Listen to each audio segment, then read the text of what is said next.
The Hermes scandal has spiraled into something far bigger than anyone expected. What began as whispers on TikTok about shady supply chains has now detonated into a full-scale reckoning, one involving celebrities, alleged payoffs, and a luxury empire accused of manipulating the very people who worshipped it. Behind the carefully curated Instagram posts and million-dollar handbag closets, the truth was allegedly much darker. A calculated illusion maintained by secrecy, power, and distraction. And now, that illusion is cracking wide open. The world isn't just asking how Hermes pulled this off, it's demanding to know who helped them. It started with a flicker, just a few low-resolution TikTok videos capturing what appeared to be Hermes bags stitched on factory lines that looked nothing like the artisanal French ateliers consumers imagined. No white-gloved craftspeople, no rustic leather benches in Paris, just fast-paced industrial assembly lines. At first, it felt like a misunderstanding, or maybe a one-off incident. But then the comments rolled in. Fashion watchdogs, influencers, and even former clients began pointing out inconsistencies in stitching, logos, and overall quality. Reddit threads lit up with users comparing their bags and raising the unthinkable question: was Hermes lying about where these bags were made? Then came the tipping point. A former Hermes supply chain strategist stepped forward, someone who claimed to have direct, first-hand knowledge of how the brand managed third-party vendor relationships. This wasn't an internet conspiracy theorist. This was someone who'd allegedly seen confidential contracts and internal logistics, who knew the names of the factories, and had watched the shipping routes from Southeast Asia to France. According to their testimony, Hermes had been outsourcing significant portions of its production for years, despite publicly claiming the bags were handcrafted by highly trained artisans in France. The whistleblower didn't just point fingers. They brought receipts, and those receipts hit the industry like a bombshell. But what made this even more disturbing was what the whistleblower alleged next: that Hermes hadn't just built a luxury empire on myth, it had protected it by manipulating public perception, not through traditional PR, but through carefully timed distractions orchestrated by influencers and celebrities. The luxury dream wasn't just being sold, it was allegedly being staged. And as more pieces of the puzzle surfaced, the whispers turned into a deafening demand. If Hermes was hiding this, what else were they covering up? What if the luxury bag you paid $30,000 for wasn't actually crafted in a quiet atelier in France, but in a high-volume factory overseas? According to the whistleblower, that's exactly what's been happening behind the scenes at Hermes. Their claim? That the brand's most iconic products, including the revered Birkin, were being mass-produced in Chinese and Southeast Asian facilities. These weren't artisan studios, they were industrial production hubs.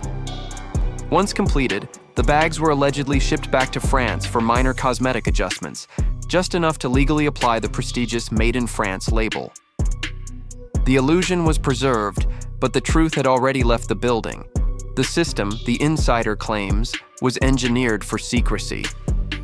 Hermes allegedly relied on layers of subcontractors, airtight confidentiality agreements, and NDAs designed to protect the brand at all costs. Laborers overseas, often working for a few dollars an hour, were producing the same bags that would later be sold to celebrities and elites for tens of thousands. But the scandal wasn't just about outsourcing, it was about deception. Hermes wasn't accused of cutting corners. They were accused of orchestrating an elaborate global operation to maintain their image of handcrafted excellence. And as more receipts surfaced, it became clear.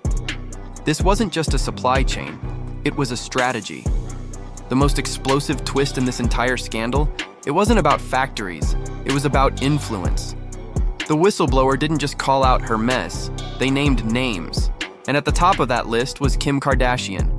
According to The Insider, Kim wasn't just a longtime fan of Hermes, she was allegedly a strategic distraction tool used by the brand during moments of crisis.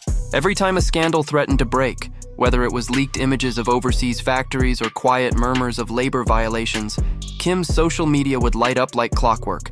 A new Birkin reveal, a luxurious closet tour, a paparazzi shot holding an Hermes bag that just so happened to go viral. Coincidence? The whistleblower says otherwise. They claimed these weren't organic moments or authentic fan behavior. They were orchestrated image interventions. Carefully timed social media drops allegedly planned in tandem with Hermes's internal marketing team. The goal? To flood the algorithm with beauty, status, and exclusivity at the exact moment the brand needed to bury negative headlines. Even more damning, the insider alleged that Kim was compensated through what they described as collaboration fees, high-value contracts framed as influencer deals, but, according to the source, intended to silence questions and maintain the brand's fantasy. She wasn't just showcasing luxury, she was allegedly helping steer the narrative away from scandal. And the most chilling part? Kim Kardashian may not have been acting alone. The whistleblower hinted that she was part of a broader strategy, one that relied on the faces people trust most to keep the public looking the other way. Because when billion-dollar brands get into trouble, they don't just hire lawyers, they allegedly activate influencers.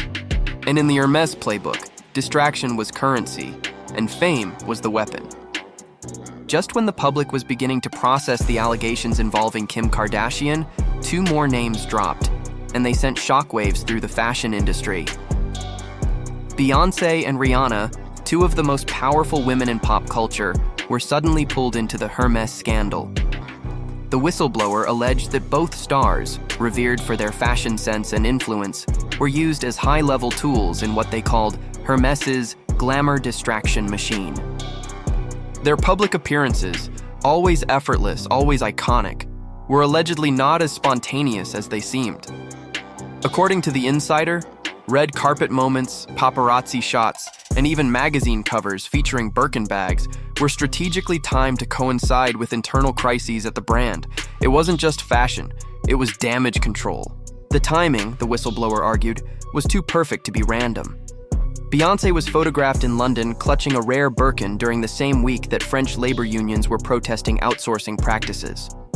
Rihanna stepped out in LA holding a neon pink Birkin just days after explosive TikTok footage exposing factory conditions started to circulate. These moments generated massive media buzz, trending hashtags, and glossy headlines, conveniently pushing any negative coverage off the timeline. While neither artist has publicly responded, the claims have triggered a frenzy online. Because if even Beyoncé and Rihanna were part of this orchestrated narrative, then Hermès' cover-up wasn't a campaign. It was a system built on calculated star power, and for many fans, that realization hit like betrayal. If the accusations are true, Hermès wasn't just navigating scandal, it was scripting the response. The whistleblower reportedly handed over leaked internal documents outlining what can only be described as a crisis playbook. And it wasn't vague. It detailed specific escalation levels tied to various PR threats, from leaked factory footage to labor violation rumors. Each level came with a matching influencer strategy. The worse the scandal, the bigger the star needed to distract the public. If a damaging TikTok went viral, Hermès didn't panic. They allegedly activated a red carpet reveal. If news broke about overseas production, they rolled out a strategic Birkin post from one of their celebrity partners. It wasn't reaction, it was choreography. According to these documents, social media wasn't just a tool, it was a shield. Forget traditional ads and press statements. Hermès allegedly weaponized influence itself. They cultivated an invisible network of celebrities and creators whose platforms could be deployed like crisis fire extinguishers. Some influencers are now beginning to speak out, admitting they were instructed to post Hermès content during very specific timeframes, without ever being told why. Others have vanished from the conversation, disabling comments, deleting posts, and going completely dark. The silence was deafening, until it wasn't. The most disturbing part? The presence of legally binding NDAs allegedly tied to Hermès' scandal cycles. Some contracts, the whistleblower claims, included clauses that required total silence, not just about the products, but about the brand's internal problems. That means influencers weren't just promoting luxury, they were allegedly complicit in burying the truth. And now, with the documents leaked and the story gaining global traction, that silence is cracking. The influencers who once protected the brand are either distancing themselves or preparing to be exposed next. Because what once looked like a marketing strategy now feels like a cover-up, and the internet is watching. The backlash against Hermès has now entered the courtroom, and the implications could shake the entire luxury industry to its core. In California, a class action lawsuit is gaining momentum, and it's not just about misleading marketing. It's about alleged manipulation, coercion, and a system designed to exploit customer loyalty. At the center of the legal battle is something called tying practices, a scheme where customers are reportedly required to spend thousands on non-Birkin items just to qualify for the privilege of buying a Birkin bag. Shoes, jewelry, perfumes, scarves. According to plaintiffs, this wasn't optional. It was the unspoken rule: spend big first, or you don't even make the list. But that's only the beginning. With the Made in France label now under intense scrutiny, the lawsuit has expanded to include allegations of outright fraud. Plaintiffs argue they were intentionally deceived about the origin, quality, and exclusivity of the products they were buying. Many claim they believed they were investing in handcrafted French luxury, only to discover, through viral exposés and whistleblower leaks, that their bags may have been mostly assembled in offshore factories by underpaid workers. And worse, that they were pressured into making tens of thousands of dollars in purchases under false pretenses. This isn't just a legal issue, it's a betrayal of trust at the highest level. Legal analysts say the outcome of this case could rewrite the rules of modern luxury retail. If Hermes loses, it won't just cost them millions in damages, it could expose a broader pattern across the entire fashion world. Brands that rely on artificial scarcity, exclusivity manipulation, and vague heritage claims may find themselves next in line. The luxury model has always thrived on illusion, but in this courtroom, illusions don't stand a chance. And while the legal process unfolds, the internet isn't waiting. Trial by public opinion is already underway, and the verdict online is far from forgiving. The internet has officially turned on Hermes, and it's not just a wave of criticism, it's a digital uprising. On TikTok, influencers and fashion commentators are no longer glamorizing the Birkin, they're dissecting it. Viral videos label the bag a scam in leather, while creators break down the brand's alleged manipulations with forensic-level detail. Hashtags like Boycott Hermes and luxury lies are trending globally. One influencer known as Luxury Liz has become a rallying point, amassing millions of views by exposing the psychological games luxury brands allegedly play to lure and trap consumers into spending more for the illusion of access. The backlash isn't subtle, it's angry, relentless, and growing by the hour. Former customers are now adding fuel to the fire, posting their receipts, literally. Screenshots of extravagant purchase histories are flooding Reddit and Instagram, showing thousands of dollars spent on perfumes, belts, and shoes before they were even offered a Birkin. Some users have taken it even further, filming themselves cutting up Hermès shopping bags on camera in protest. These aren't casual critics, they're loyalists who feel duped, and their betrayal stings the most. As more people speak out, the internet has made one thing crystal clear. The public isn't just reacting, they're revolting. What was once a badge of status is now being rebranded as a symbol of manipulation, and the celebrity silence is deafening. Posts featuring Hermes bags are quietly disappearing. Stories that once proudly displayed Birkins are now archived or wiped entirely.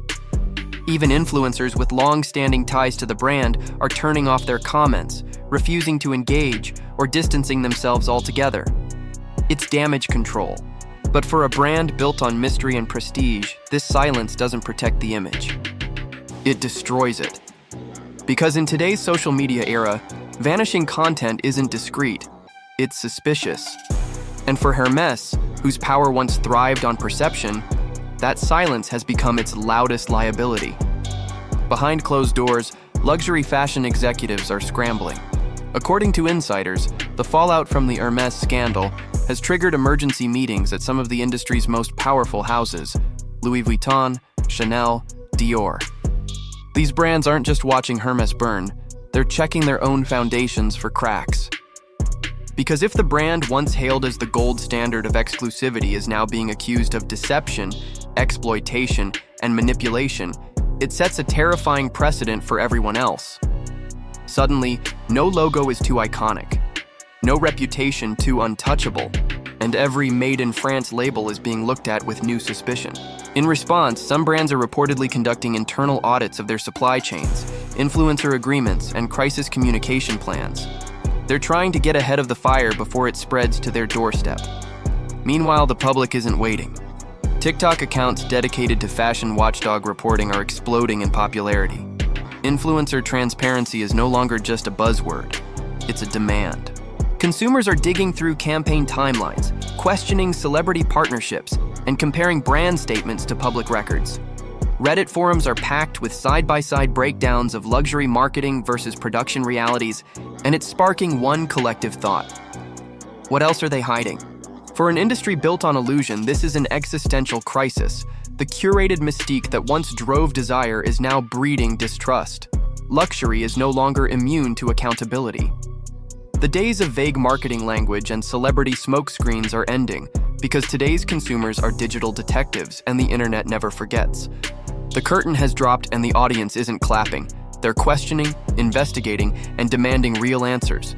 And for fashion's elite, the message is clear. Adapt to transparency, or risk being exposed next. Hermès built an empire on heritage, exclusivity, and craftsmanship. But if these allegations are true, it wasn't just branding, it was betrayal. The celebrities who flaunted it, allegedly part of the cover-up. The influencers who posted it, allegedly paid for silence. The customers who bought into it, misled, overcharged, deceived. Now the truth is unraveling the myth. Consumers don't just want luxury anymore, they want honesty, transparency, accountability. Because in 2025, you can't sell a dream without showing the receipts. And if Hermès falls, it won't just be a brand collapsing. It'll be the end of an era where illusion passed for integrity. The luxury world is officially on notice, and the clock is ticking.